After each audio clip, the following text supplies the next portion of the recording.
If Russia invades, that means tanks or troops crossing the border of Ukraine again. Then there will be no longer a Nord Stream 2. We will bring an end to it. How will you do that exactly, since the project and control of the project is within Germany's control? I promise you we'll be able to do it. Tonight, sabotage at sea. That's what President Biden is calling the leaks and explosions along the Nord Stream pipelines.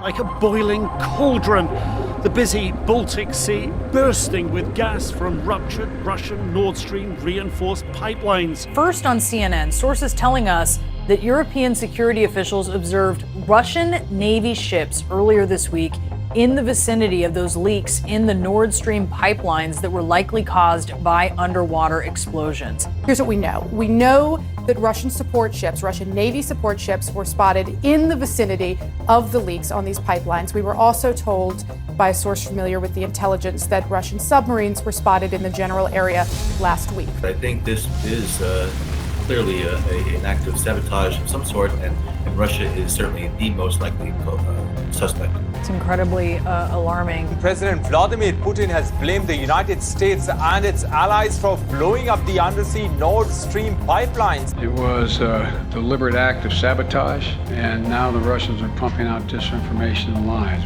If Russia wanted to shut off the pipeline, they would flip the button, they would twist the knob. They don't need to blow it up, it's theirs. It starts in Russia. So it was pretty obvious to us the Biden administration was involved in this. They have been lying to us all along about this. There's no way the United States was not either involved or knew about this, or at the very minimum approved it. Today, a senior U.S. government official rejected a new claim by Russia's defense minister. He claimed that Ukraine is preparing to detonate a radioactive dirty bomb with Western help on its own territory. This is the first time the 101st Airborne Division has deployed to Europe since World War II. The idea that we're going to send in offensive equipment and have planes and tanks and trains going in with American pilots and American crews, just understand, don't kid yourself, no matter what you all say, that's called World War III.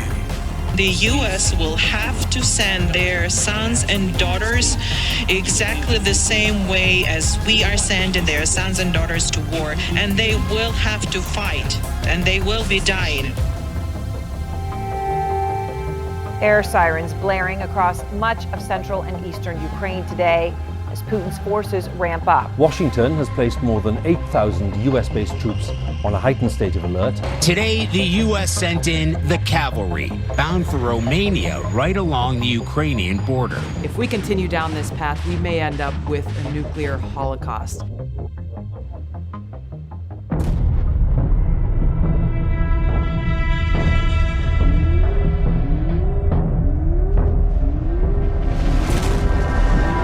CNN has learned that the U.S. is developing contingency plans for possible Russian escalation in its war in Ukraine, including the potential use of tactical nuclear weapons. Russian President Vladimir Putin today making it official. He just formally suspended Russia's involvement in its last remaining nuclear arms control treaty with the United States. The prospect of nuclear conflict, once unthinkable, is now back within the realm of possibility. Every actuary, every historic war game, every analysis shows this leads to total thermal nuclear war.